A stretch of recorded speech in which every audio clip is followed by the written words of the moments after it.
Arne, love to see you. Thanks so much for sitting down with me, mate. Over the international break, do you get a rest? Do you able to just relax a little bit? Less than the ones before, but that has of course to do with us losing 3 games before we went into the international break. Normally you always reflect, but now maybe even more, and it just, you have time to relax, but it's constantly in your head. So yeah, but that is part of our jobs. If we do well, we have to see, okay, where can we still be better? Yeah. And how can we keep up the standards that we are playing at?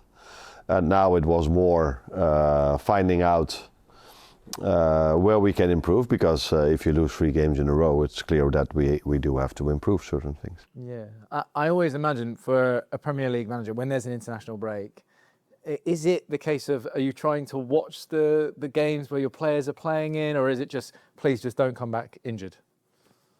No, that last thing, of course. Yeah. But yeah, they can get injured also when they're with us. But you never want any of your players being injured. So if they're with you or if they're at the national teams. But you can't control it if they're at the national teams. Yeah, of course.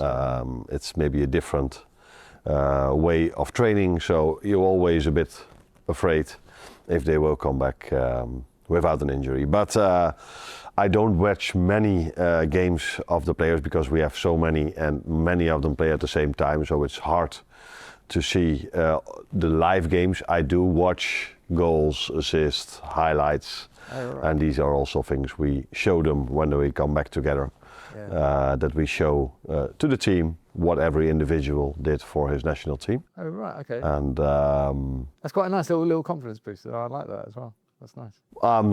Could be a confidence boost, could just be interested in what your teammate has done for the national team. I think they follow this and they know this, but then if you see or heard, Maka scored 2, it's maybe nice to see which goals he scored. Yeah. And if they qualified, yes or no. So, but apart from that, it's I watch more games of ourselves back or from the team we're going to face after the break, which is now Man United. Exactly, and you know, you mentioned it, and you mentioned the defeats that you've had. Now that you've had that time to reflect, are you viewing them differently? How do you view them now? No, not completely different. That would also not be a good thing if it's a completely different feeling when you look it back than when you see it in the moment. Fixture list didn't really help us. 3 away games, 3 tough away games. But this is what can happen in the season of football. And then in these 3 tough away games, we were maybe a bit unlucky as well that we've conceded twice in the last minute and conceded a penalty in the same game where we got one. And I think both realistically would have been the best, that the VAR both overturned them. So the one we got was overturned and the one they got should have been overturned. So. But I say many times we should not depend on these little margins. Does the referee make a decision in our favor, yes or no? Does the other team score in the last minute? We have to find a way of making the difference between the teams we face and us bigger in our favor, so that you don't depend on luck or bad luck, because we've depended a few times on luck, if you want to call it luck, with us scoring in the last minute. So in general, I think we just have to improve more. What I also see is that teams are facing us in a completely different way compared to the first half of last season. There's a lot of comparisons between the second half of last season, where in the first half of last season we had many times an individual that did something special for us to win the game.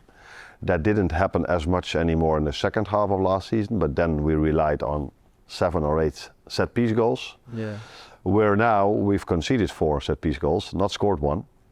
And the special moment has not been there as much as the first half of last season. Obviously, people talk about the kind of defensive record already, you know, with Liverpool this season. Is it something you're concerned about in terms of, you know, the amount of goals that you're conceding, or is it more so, as you kind of mentioned there, the type of goal that you're conceding? I think you have to review this both. So we've conceded 9 in the Premier League, 4 of them from a set piece. There are teams, especially teams where we compete with, that haven't conceded a set piece. So if you just look at open play, we've conceded 5. That is quite normal for a team that wants to wants to compete for something in the end of the season. And from those 5, 3 were from open play and 2 were from fast breaks, counter-attacks, 2 of them against Bournemouth. So set pieces is part of football. It's become a bigger part in the Premier League for sure, and I think in general in football, but mainly in the Premier League because almost everything is allowed in terms of fouls to the goalkeeper and towards everyone. So this is definitely the first part where we have to improve, but it's also clear that we've conceded much more from crosses from the side than we did in the first part of last season.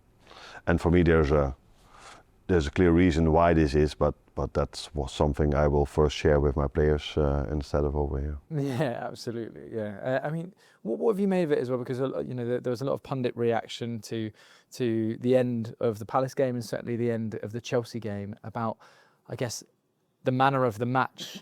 Some people saying it got a bit chaotic at times. On that reflection, do you look at that? Would you have done maybe something different to what did happen in those games? No, I completely agree with the pundits. One of the things here in England is that I like in general the opinion of the pundits because they are well informed. They just look over and over again and then they give their opinion instead of just saying something which can happen as well. But I don't see this a lot over here. So even if a pundit has an opinion, he thought about it really well, looked at it really well, and then comes up with an opinion. What is the situation is in both games we had to we were a goal down and I made a lot of offensive substitutions to get this goal. Yeah. In both games we got the goal. Yeah. But at that moment of time we were, for example, against Chelsea with Ryan Gravenberch playing as a right centre back with Dominic Szoboszlai playing as a right full back, which he can play both of them quite well, by the way. But we've had against Palace.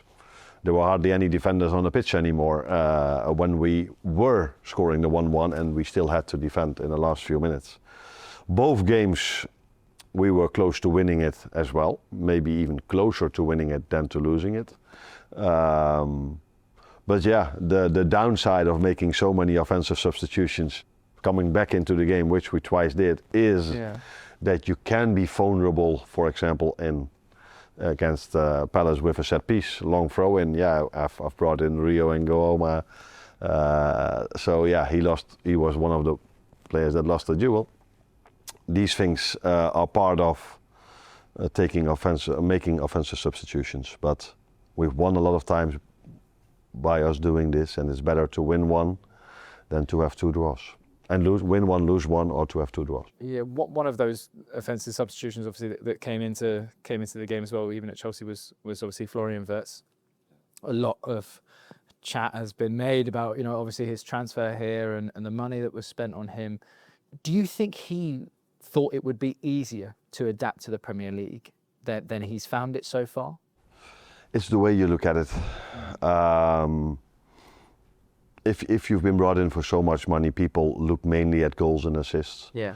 But I can tell you, he could have been on 6 or 7 assists already. Yeah. If you look at the passes he's played towards his teammates, which unfortunately didn't lead to goals. One of the greatest examples is the Chelsea game, where after 1 minute he had this great flick to Mo Salah. Flick outside, where for Mo this is 99 out of 100 time a goal. I have to say 98 out of 100 time, because the last time he got a ball like this was against Atletico Madrid. He got the one from Florian Wirtz, but Mo hit the post. Yeah. So he's been a bit unlucky with the finishing when he did give his teammates some chances. But in general, I think for a 21, 22-year-old, it's quite normal that you have to adjust to going to a new country, let alone if you go to the Premier League. I think maybe I'm now underestimating 1 or 2 other players, but maybe the best midfielder that has ever played in the Premier League. Yeah. Who would that be in your opinion? I mean, Steven Gerrard's up there, obviously. But that came in from another country. So Patrick Vieira, I'm an Arsenal fan, so I have to say. You're an Arsenal. Then you're on the wrong couch, by the way. That's why this is nice. We're building bridges here. I think Kevin De Bruyne would be my pick. Of course, Kevin, yeah. And as we all know, I think he was 21, 22 when he went to Chelsea. Yeah. And so give him a bit of time, I would say. Yeah. I'm definitely going to give him a bit of time. And in the meantime, like I said, he's been unlucky. Yeah. I think. Do you think he's one of those players that you need to play into form, or do you feel like you almost have to remove him from the firing line almost? It's a bit of both, maybe. Not a bit of both. It's just of course, he has to play, and he played a lot. Yeah. But because he came from a different league, and because we play so many games, it's quite normal that he needs maybe once in a while a game that he doesn't play, like I did with Mo Salah, like I did with many others as well.